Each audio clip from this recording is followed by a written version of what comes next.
Al atardecer, de Saki, leído por Carmen Will. Norman Gortsby estaba sentado en un banco del parque, dando la espalda a una franja de césped con arbustos, cercada por las barandillas del parque, con la fila de carruajes delante de él, al otro lado de un ancho camino para los coches. La esquina del Parque Hyde, con el estruendo y los bocinazos del tráfico, se encontraba inmediatamente a su derecha. Eran las 6:30 de una tarde de principios de marzo, y el crepúsculo había caído sobre la escena. Un crepúsculo mitigado por una débil luz de luna y muchos faroles callejeros. Había un gran vacío en el camino y la acera, aunque muchas figuras poco consideradas se movían silenciosamente a través de la penumbra o se perfilaban discretamente sobre un banco o una silla, apenas distinguiéndose de la oscuridad sombría en la que estaban sentados. La escena complacía a Gortsby y armonizaba con su actual estado mental. Para él el crepúsculo era la hora del derrotado.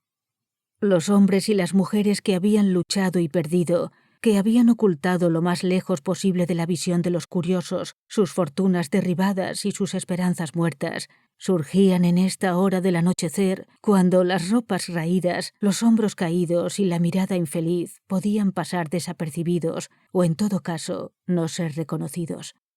Un rey que ha sido vencido verá miradas extrañas. Así de amargo es el corazón del hombre. Los que paseaban al anochecer no querían que les vieran ojos extraños, y por eso salían así, como los murciélagos, complaciéndose tristemente en una zona de placer que se había vaciado de sus ocupantes por propio derecho. Al otro lado de la pantalla protectora de los arbustos y la empalizada estaba el reino de las luces brillantes y el ruido, el tráfico de la hora punta. Una extensión refulgente de numerosos pisos de ventanas brillaba entre la oscuridad y llegaba casi a dispersarla, evidenciando las moradas de aquellas otras personas que mantenían su lucha por la vida o que por lo menos no habían tenido que admitir el fracaso. Así se representaba las cosas la imaginación de Gortsby mientras permanecía sentado en su banco en un pasillo casi desértico. Su estado de ánimo le llevaba a contarse entre los derrotados. Los problemas de dinero no le agobiaban. De haberlo deseado, habría podido caminar por las calles públicas de la luz y el ruido, ocupando su lugar entre las filas apretadas de aquellos que disfrutaban de la prosperidad o se esforzaban por ella. La ambición en la que había fracasado era más sutil, y por el momento su corazón estaba herido y desilusionado, por lo que no dejaba de tener una inclinación a obtener un cierto placer cínico observando y etiquetando a los otros paseantes cuando seguían su camino por las franjas oscuras entre los faroles. En el banco, a su lado, se sentaba un caballero anciano con un aire marchito de desafío, que era probablemente el único vestigio de autorrespeto de una persona que ya había dejado de desafiar con éxito a cualquier persona o cosa. No es que pudiera decirse que sus ropas fueran andrajosas, al menos pasaban la revista en la penumbra, pero la imaginación no podía representar a esa persona embarcada en la compra de una caja de bombones de media corona o dando 9 peniques por un ramillete de claveles. Pertenecía inequívocamente a esa orquesta abandonada con cuya música nadie baila. Era uno de esos habitantes del mundo cuyos lamentos no producen lágrimas como respuesta. Al levantarse para irse, Gortsby lo imaginó regresando a un círculo familiar en el que era desairado y no se le tenía en cuenta, o a un alojamiento inhóspito en el que su capacidad para pagar la factura semanal era el principio y el fin del interés que inspiraba. Al retirarse, la figura desapareció lentamente en las sombras, siendo casi inmediatamente ocupado su puesto en el banco por un hombre joven, bastante bien vestido, pero cuyo semblante apenas era más alegre que el de su predecesor.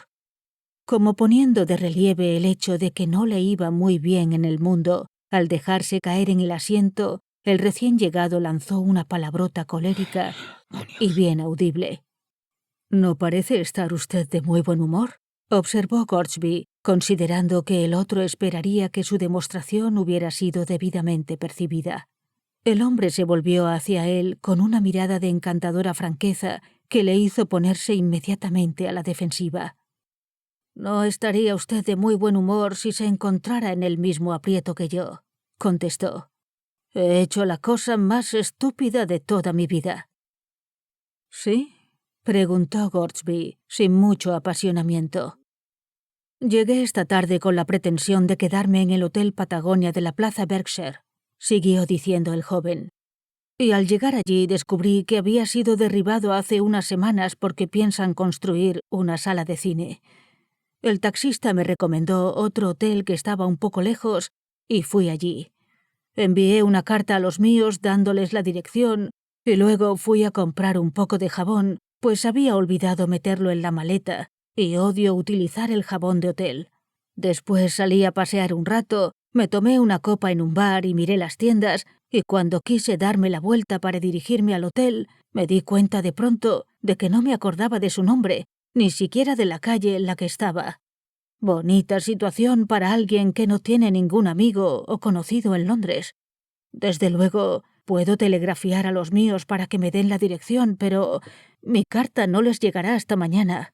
Entretanto, estoy sin dinero, pues salí con un chelín que gasté en comprar el jabón y pagar la bebida, y aquí estoy deambulando por ahí con 2 peniques en el bolsillo y sin un lugar donde pasar la noche.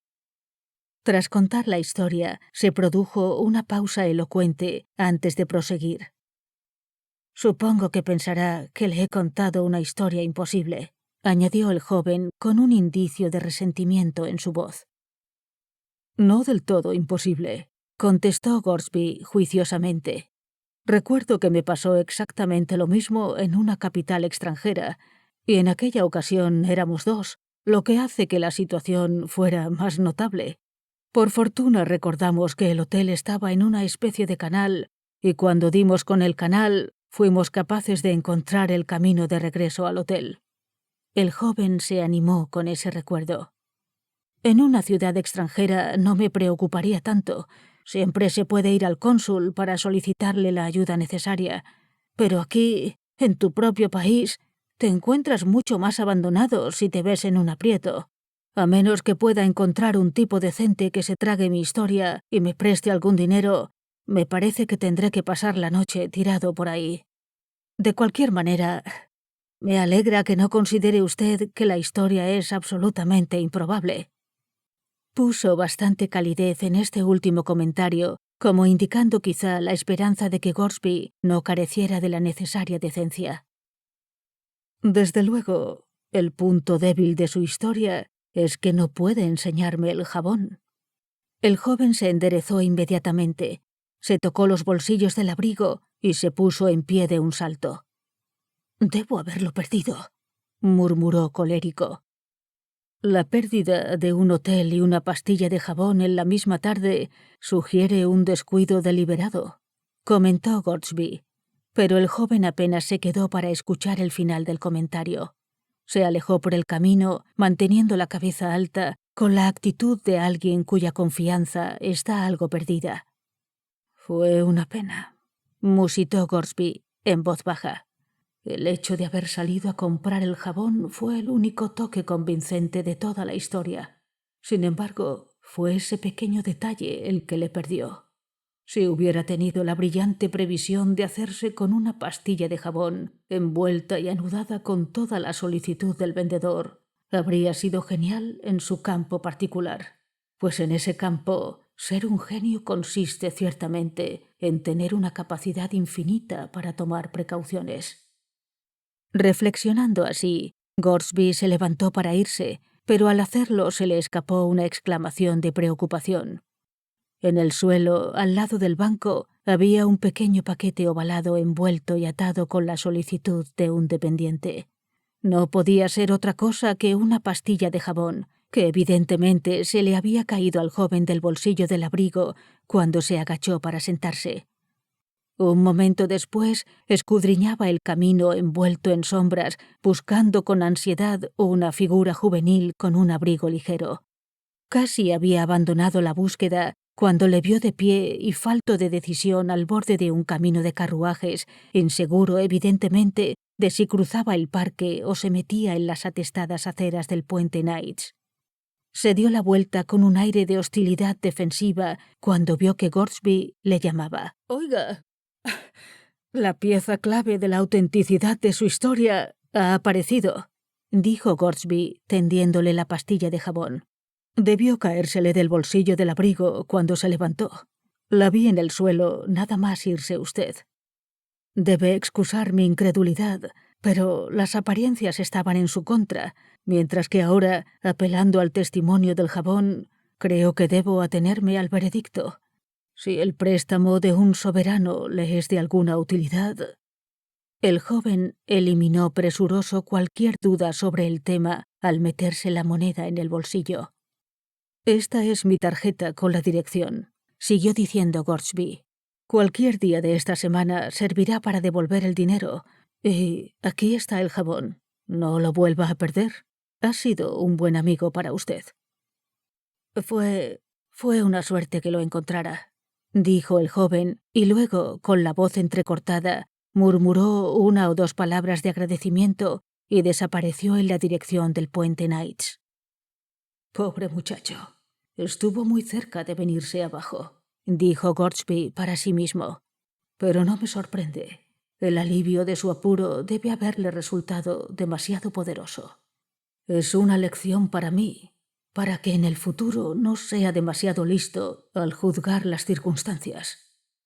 Cuando Gortsby rehizo sus pasos y cruzó junto al banco en donde había tenido lugar el pequeño drama, vio a un caballero anciano que buscaba y escudriñaba debajo del banco y a los lados, reconociendo enseguida a su antiguo ocupante.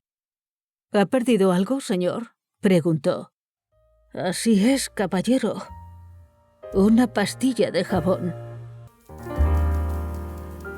Al atardecer, de Saki.